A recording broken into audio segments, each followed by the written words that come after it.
You know, I listened to the Chinese president speaking in eloquent Mandarin,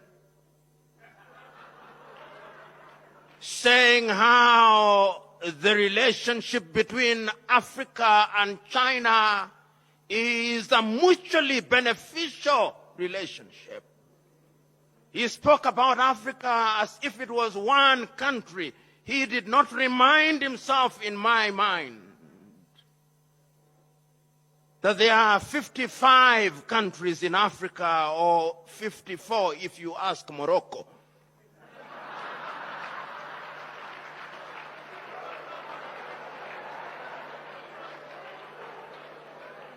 And I listened to the Chinese president specifically mentioning the Gambia and a few other, and Sao Tome and Principe, that they were welcomed back to the world because they had renounced their relationship with Taiwan and they had now recognized the one China policy. Do I say this because there is anything wrong with China? No. I'm saying this because the Chinese are providing leadership for their people. They know exactly what they want for their people, and they are doing exactly what they want for their people for the benefit of their people. The question that I'm posing to us, do we know what we want for our people? Are we doing what we need for our people? And the answer is, I doubt. Why do I doubt?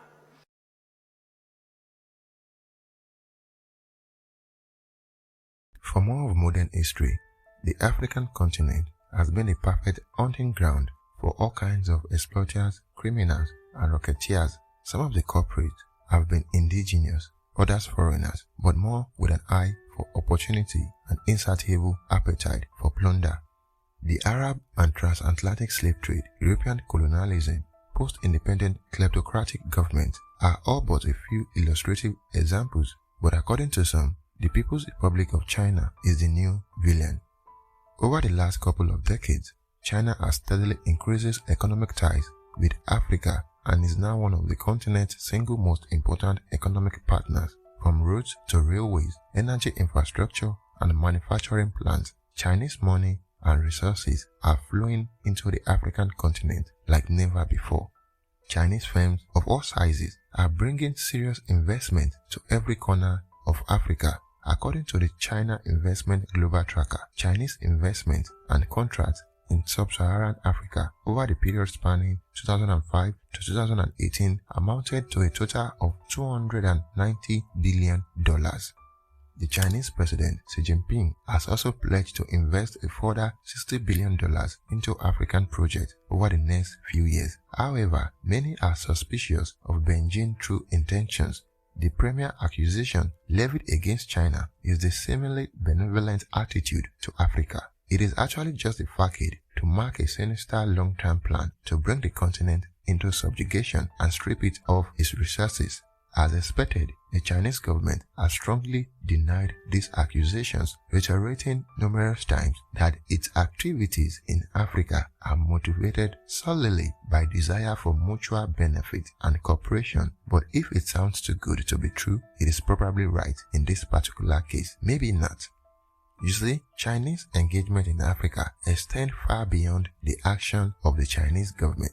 A recent McKinsey Global Institute study found that there are over 10,000 Chinese firms currently operating in Africa, and around 90% of them are privately owned. With such a large number of private Chinese businesses operating across a wide range of sectors, it becomes clear that the China-Africa relationship has a much more significant free market capitalist element than it's commonly assumed.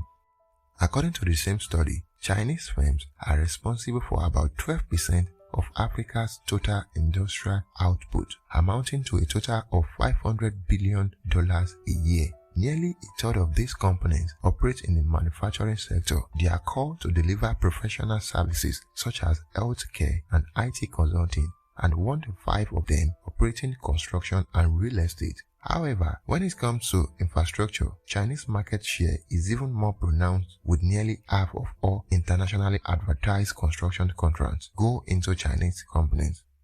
Contrary to popular belief, the study also estimated a native-born Africans accounted for an average of 89% of the total workforce in Chinese firms operating in Africa. For companies engaged in construction and manufacturing, over half of them were found to have been offered some form of apprenticeship training or introduced a new technology, product or service to the local markets. In many instances, the entry of Chinese firms into the local economy was fond of lower prices for existing goods and services by as much as 40%, thanks to improved economy and greater economies of scale. Notwithstanding the many positive findings the study did also find that when it came to monetary level jobs in Chinese firms, the employment rate for indigenous Africa was a brow-raising. 44% of some Chinese employers were also found to subject workers to poor working conditions and engage in illegal overproduction of delicate resources like fish and timber. Chinese businesses in Africa may still have a long way to go ethnically and morally, but there is no denying of the sheer scale of Chinese economic engagement in Africa means a significant portion of the recent surges and national GDP growth across the African continent can be traced all the way back to BEIJING. For the skeptics, however, only talk about GDP growth, job creation, and infrastructure development. It is nothing more than a smokescreen to cover what is really going on, primarily a Western phenomenon. The cynical view of China-Africa relations can be summarized by a statement by ex-USA National Security Advisor John Bolton. According to Mr. Bolton, China uses bribes or peg agreements and a strategic use of debt to hold states in Africa captive to Beijing's wishes and demands.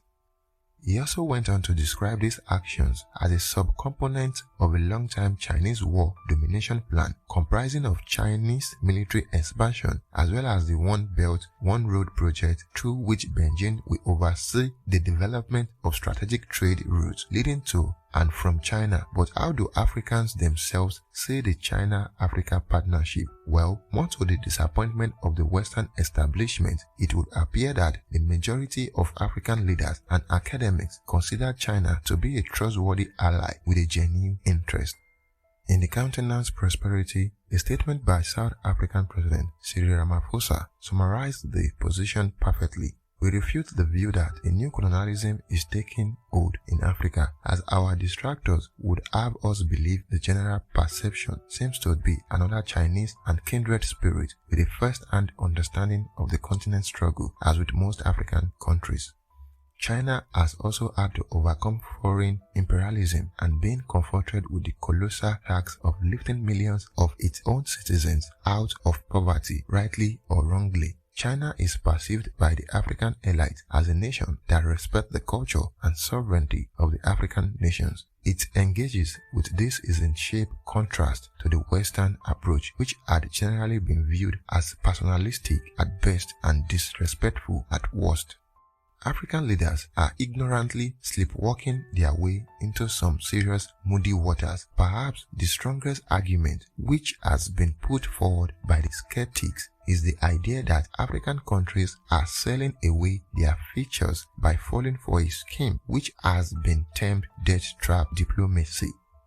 According to the proponents of this argument, the Chinese government employs a simple four-stage process and is ploy to introduce African partnerships. Step 1. Identify an African government that needs funding for a large infrastructure project or is hindered by its poor credit rating. Step 2. Offer to fund and execute the infrastructure project on the basis that the African government put forward the infrastructure itself and or some of its natural resources as security for the loan. Step 3. Execute the infrastructure project using Chinese laborers and expertise. And finally, Step 4. Claim ownership of the completed infrastructure project along with any collateral natural resources. When the Afghan government inevitably fails to pay back the loans, rather interestingly, no one actually disputes the first, second, and the third stages of this debt trap theory. They are all well documented and openly accepted fact. The only bone of contention is whether or not the Chinese government actually issues the loan with the hope that its African partners default on the loans, thereby granting it the legal right to seize control of the valuable resources which other input for as collateral. As you would expect, the Chinese would argue that given the poor credit history of the explanations it engages with, they simply have no other choice but to structure the arrangement in this way. However, one must question why China would issue loans to uncredit-worthy nations in the first place. Would any reasonable creditors issue a loan knowing from this thought that the borrower is almost certainly going to default on the loan? Quite understandable, many observers have examined the fact and conclude that China is simply using these infrastructure loans as a means of gaining ownership of key African resources. Nevertheless, African leaders such as Paul Kagame of Rwanda have pushed back on this theory, arguing that the outcome of these loans will ultimately depend on how seriously African governments take on the responsibility of ensuring that each infrastructure project generates sufficient returns to ensure the loans are repaid. The sad reality is that the bad credit history of most African governments means that they simply have no other choice but to accept Chinese funding on Chinese terms. Playing devil's advocate war might even argue that, unlike in a traditional loan agreement, the serious risk of losing valuable resources means that the African government will be more motivated to ensure that they generate enough returns on investment to ensure that the debt to Chinese are paid in and on time. The Chinese resource-backed-to-loan structure does not offer African governments any easy way out. They either get their act together or pay the painful price. But whether or not this Chinese government can although rise to the occasion remains to be seen. Our view is that if African governments can defy expectations and step up to the plate, then the China of correlation ship might just turn out to be the key driver, so center for development across the continent. Chinese investment capital could continue to provide African governments with a viable alternative to traditional lenders like the IMF and the World Bank. Having escaped the sharks of colonialism in the 20th century, we will not expect African leaders to be under no illusions as to the inherent risk in their dealings with China. But what do you think? Is history simply repeating itself? Are we on the verge of watching a west to east change of control in the battle for the soul of Africa? Or are we going to see a fairy tale ending as the two trading partners go on to live happily ever after in eternal diplomatic bliss? Share your view in the comment section and let's get the discussion going. This has been a new episode of Historical Africa Production. Kindly like, share and subscribe, and until next time.